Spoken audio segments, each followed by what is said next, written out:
Okay, so we're back to talk about prenatal care and what good quality prenatal care looks like.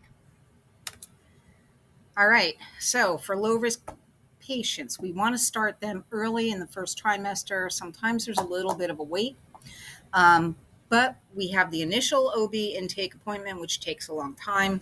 And then they return to the office or the outpatient setting every 4 weeks until about week 28, that third trimester.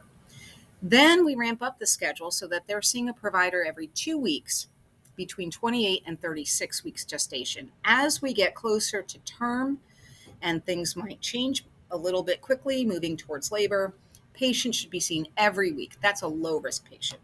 High risk patients follow a different schedule, and we'll talk about that more later on.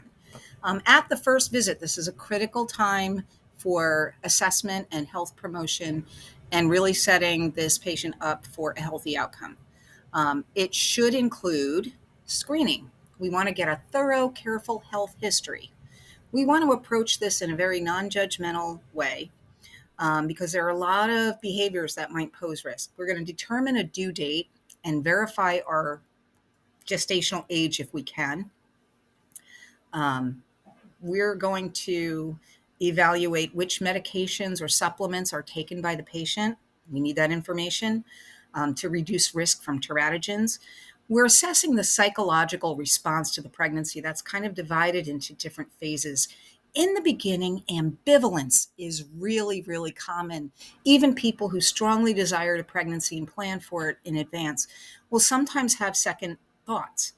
And it isn't because they don't desire the pregnancy. It's because this is such a major milestone in their lives that they may feel a little overwhelmed or intimidated by it. So ambivalence in the beginning is normal, but that should resolve by the second trimester, and that new parent or parents should be starting to accomplish the tasks of preparation for that baby. And so we're always assessing, what is the psychological response? Was this a planned pregnancy? Is it a desirable pregnancy? How does this individual feel about this change in their lives? And lastly, we assess the risk for genetic traits. So it's a lot of screening. We do some lab tests, complete blood count to see if a woman or pregnant client has any sort of anemia or underlying pathology that we need to know about. Usually we look at white count, we look at H&H, and we look at platelets pretty carefully. If there's an abnormality, we may look further at things like MCV, which is the mean corpuscular volume, to see what's the cause of that anemia. Blood type and Rh factor are important. Rh negative women need to be administered a product called Rogam or Rofalac. It is to prevent the formation of antibodies, usually given at 26 weeks, and again after delivery within 72 hours, or any end of a pregnancy if it's a miscarriage or whatever. That woman will need an injection of Rogam. We do some testing for STIs, including HIV, gonorrhea, hepatitis B, sometimes C, especially if there are a lot of tattoos or piercings, and chlamydia. Because these things can, and syphilis as well. I'll add that to the PowerPoint. Syphilis is on the rise in this country, and it can have devastating effects if it's congenitally acquired from the fetus. Patient education is a big part of that first visit. There are so many things to know, and that information is updated all the time. So we're going to talk about do's and don'ts, warning signs and symptoms to report to the provider, and written materials. We're going to do a lot of work with weight gain, nutrition, and reducing risky behaviors. Some things that aren't risky for most adult patients are very risky in pregnancy, and we're going to talk about some of them. Okay, so nutritional guidance. This is a big one for NCLEX and ATI, and really it's important. As a nurse, you may not work in maternity or in antepartum, but you will know people who have babies, most likely. And they will look to you for guidance sometimes. Hopefully they're looking to a reliable source and not to something like a Facebook group, but things that we want women to know about nutrition during pregnancy. Keep the weight gain to recommended amounts. Let's go to that link. It's different for everybody. And here's a little chart, not going to read it, but you'll see that if you are healthy weight, 25 to 35 pounds, whereas if you are obese, and we are in an obesity epidemic, 11 to 20 So 11 pounds could be enough for one woman, and 40 pounds could be enough for someone else. So it's important to only gain that weight. Obesity is implicated in a lot of issues that arise during pregnancy and delivery. We want the woman to exercise to a moderate intensity, no CrossFit or training unless she's really used to that, 3 to 5 times a week. We also want that exercise to minimize risk of injury or falling, so like contact sports, skiing, downhill skiing, I don't know, balance work on a Bosu ball where she might fall because her center of gravity has changed. Those things would be contraindicated. We do want her to take a vitamin that includes folic acid to prevent neural tube defects. Put a little gold star next to that, circle it on your printout, whatever you do. And iron. She needs iron to build red blood cells for herself and to donate to her growing fetus. The woman also needs to consume extra protein and calcium, usually about an extra glass of dairy a day, if that's how she's getting it, and about 300 extra calories a day for a normal BMI. And again, sometimes that guidance will vary depending on the woman's BMI. Those calories need to come from high nutrient sources, and 300 calories, folks, is not a lot. If you look at those little frozen dinners from Lean Cuisine or Weight Watchers, most of them clock in at about 300 calories, and they might not offer that protein or calcium in exchange. Follow the recommended schedule of visits. Cook your food thoroughly and report the danger signs. These are some things that we want to take home. Don't ingest alcohol, illicit drugs. Oh, I said alcohol twice. I will fix that. I apologize. Don't consume raw or undercooked meat or fish, and make sure that fish is on the safe list. Those big predatory fish, shark, mackerel, marlin, swordfish, tilefish, those foods are very high in mercury, and they can cause neurological deficits in the fetus. Do not consume unpasteurized dairy or deli meat. Now, the pregnant woman has a slight state of immunocompromised being, we'll say, to keep her from expelling the fetus as an invader, right? But that leaves her susceptible to things like Listeria and E. coli. So here's a helpful handout of things to avoid. Raw seafood, unpasteurized juice, cider, and milk, soft cheeses, feta, brie, gorgonzola, goat cheese. Undercooked eggs, so soft-boiled eggs, anything with a runny yolk could contain salmonella. So these are some alternatives that could be safer.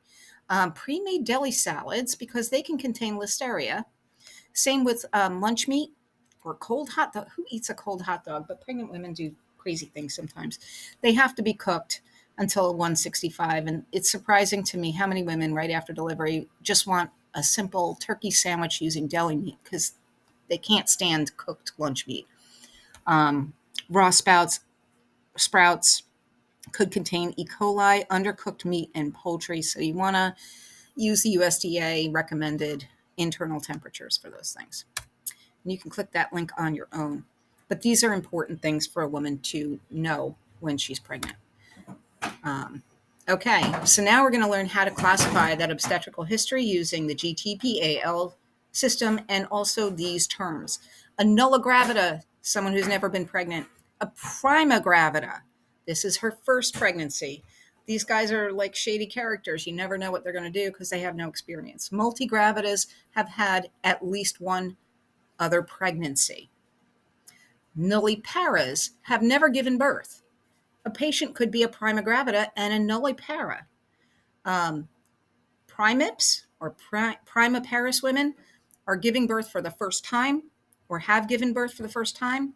And multiparous women, or multips as we like to call them, have given birth at least once and are getting ready to do it again. Okay. You can be a grand multipara, which means 5 or more births. And here's GTPAL. There is a question on the exam, so this is a needs to know slide. Gravida, how many times has a woman been pregnant? That counts pregnancies that did not come to term or did not result in a living newborn. It's just any pregnancy. Ectopic, blighted ovum, anything, any pregnancy. T stands for term births, which counts at 37 weeks or greater. Preterm births. Twins count as a single birth. Triplets count as a single birth. Any multiple gestation will still count as one birth. These are births or some other type of delivery from 20 weeks and 0 days to 36 and 6 days gestation. Abortions or miscarriages, that's any loss up to 19 weeks and 6 days gestation. And then we count living children. And the children could have died at the age of 14.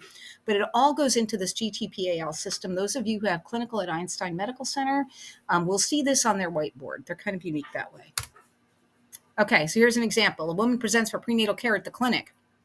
So this pregnancy, she's in the prenatal clinic, counts as 1G. Prior to this pregnancy, she had 2 spontaneous losses at 9 and 12 weeks. That is 2 more for G, 2 for A. She gave birth to 35-week twins 4 years ago. 1G, 1P, and a 39-week singleton 18 months ago. 39 weeks is term, so 1G, 1T. One of the twins died of SIDS at 4 months of age. So sad, but fictional, so please don't get too hung up on it. So we're going to subtract one from that L column. So if you add these all up, if you have a little tally sheet, she is a G5, T1, P1. One birth for twins. A2, 2 spontaneous losses, L2. One twin survived and the singleton survived. So we have a G5, T1, P1, A2, L2. Something we'll play with in class. Okay, we also need to determine a due date with Nagele's rule. So you ask the woman, what was your last menstrual period? Then you subtract 3 months, you add 7 days. This ends up on NCLEX a lot, and I'm a little puzzled by it because mostly we use gestational wheels, or you might even have a computer app that calculates it, but everyone wants you to know to do this thing. So, for example, your last menstrual period is March 17th. Go back 3 months. Now you're in December. Add 7 days. It's December 24th. So if your last period was on St. Patrick's Day, your due date is now Christmas Eve. 12/24. Okay. And here's a gestational wheel. I'm going to play my own video.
All right, and I'll try and bring some to class on Tuesday so you can play with them yourselves.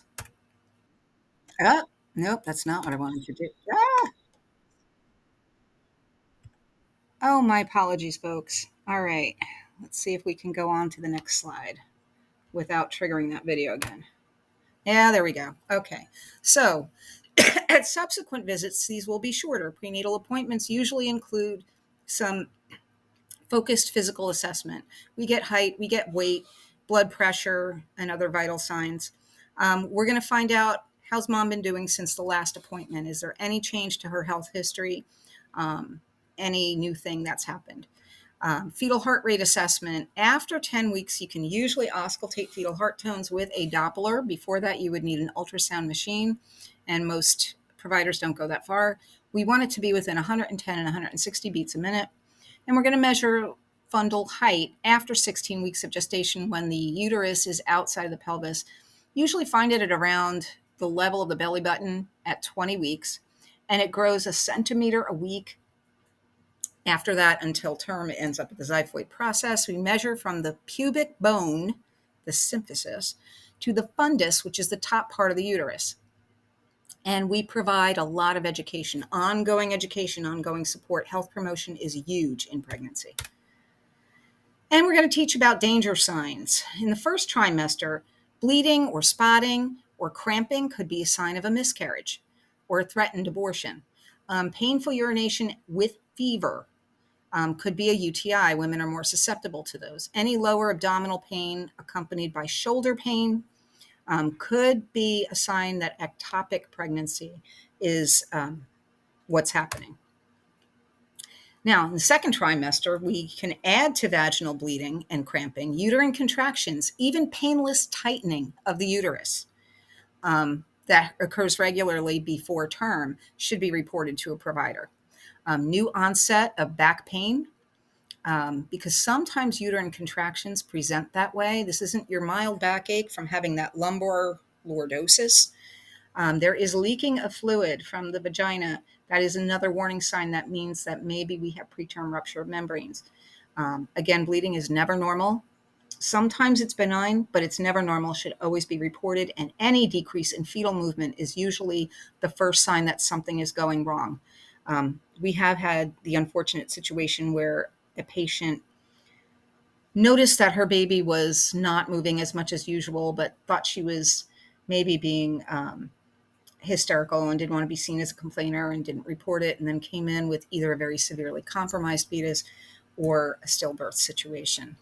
So those signs need to be taught to the patient, and they need to follow through. And we're going to look for signs and symptoms of other complications. Sudden weight gain, which is from fluid accumulation, swelling of the face, hands, eyes especially. Swelling of the ankles is kind of normal, but swelling in the face and around the eyes, periorbital edema, is usually a sign that preeclampsia is developing. Epigastric pain, another sign for preeclampsia. Severe headache or visual changes that are unrelieved by Tylenol or rest. These are all signs of preeclampsia, which can develop rapidly and pose a risk to both mother and fetus. Okay, some diagnostic testing. We're going to do ultrasounds, can do a lot of things. We can confirm and date a pregnancy. We can detect a multiple gestation. We can screen for anatomical defects. And we can use it in conjunction with blood work to look for chromosomal disorders in that first trimester screen. We look for nuchal thickening. That's a thickening at the back of the neck, base of the neck. And then we look for markers in the maternal blood. It's also used as part of a biophysical profile to assess fetal well-being. It can also be used to look for fetal growth, those babies that are getting too big or aren't getting big fast enough. And we can look for activities in the fetus, breathing efforts. Even though they don't breathe air, they practice breathing to expand their lungs. Activity, those kind of things are part of a biophysical profile. Genetic testing may be offered to women at risk. These are women with genetic risk, family histories of genetic disorders, or they may be over 35 years of age, or maybe they've had a child with a genetic disorder before. We can do CBS, which is chorionic villus sampling. Involves taking a tiny piece of tissue from the chorion, that fetal side, and analyzing the chromosomes. Amniocentesis is done later. CVS happens at about 10 weeks. Amniocentesis can't really be performed until about 14 weeks. Both of these are invasive methods used for high-risk women. They do carry a risk of miscarriage. We can do non-invasive prenatal testing now, which is very exciting. This is maternal serum. It's just a blood sample that looks for fragments of DNA, fetal DNA, which are in maternal circulation, and those chromosomes can also be analyzed. It is not as accurate as CVS or amniocentesis, but it is a good screen that can be used for any woman who wants to know that her baby is chromosomally normal. There's a quad screen. This is blood testing for alpha-fetoprotein and other things that are markers for Down syndrome or neural tube defects. Not as accurate, definitely not sensitive. Lots of false positives with those. Okay. At about 24, 26 weeks, whatever, we're still on an every 4-week schedule at that point. Whenever that visit occurs in that period, we're going to screen for gestational diabetes. Patient drinks 50 grams of glucose solution It's kind of yucky. It's super sweet and really like nauseating. And if the blood glucose is 135 or greater an hour later, we're going to get a GTT, a 3-hour GTT. And that involves taking blood at different points over 3 hours to see how it rises and falls. Group beta strep is another screening that we do at about 36 weeks when mom is getting ready for labor. We swab the vagina and the rectum. Group beta strep is normal flora for many women, about 1 out of 5. It is not an infection. The protocol at the moment is to treat with penicillin during labor. It's hotly debated. Are we over-treating it and creating resistance?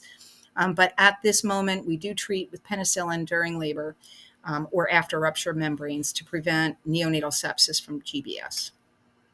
Okay, another test we do is a non-stress test.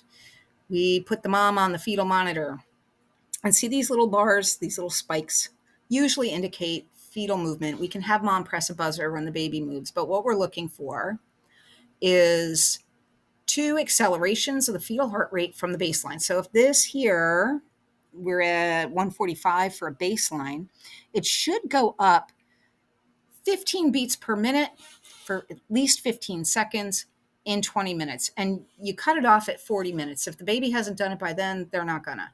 And then you refer for more testing. But that's reassuring. A positive non-stress or reactive non-stress test is reassuring. It means the baby's nervous system is responding to changes in the uterus and demands for energy, and that the acid-base balance is normal for a fetus. You can't do it until reliably 32 weeks. Some providers will try doing it sooner, but the variability is not as pronounced. The accelerations aren't as high, and it's not necessarily wrong if the baby is not reactive on the strip. So you have to interpret it a little bit differently. Okay, BPP, going back to that concept. It is something that is done with ultrasound. There are 5 criteria, 2 points or nothing. There is no 1 point, no halfway measures here. It assesses fetal well-being, and we usually only reserve it for moms who are at risk for fetal conditions. We don't do it routinely in every pregnancy, but if you get a non-reactive, non-stress test, this is usually what they're going to refer you to. The non-stress test itself is worth 2 points. If that baby was reactive in that strip, they get 2 points. If they weren't reactive, they get 0. Fetal movement, the baby has to have 2 discrete movements. Tone, is the baby flexed? Breathing, they practice breathing in utero, and that helps the airways expand, the lower airways. They kind of fill up with fluid, and it helps them when they have to take that first deep breath on the outside. Amniotic fluid volume is another measure. If they have, a large enough pocket or 2 large enough pockets of amniotic fluid, they get 2 points. If there's low fluid, they get none. So if you get a 10 out of 10 or an 8 out of 10, you're good to go. That is a reassuring result. If you get a 6 out of 10, we need to keep an eye on this baby because they might not be doing well. If it's lower than 6, if you get a 4, a 2, or a 0, you deliver that baby as soon as you possibly can. That's biophysical profile. Okay, and we're going to cut this off there.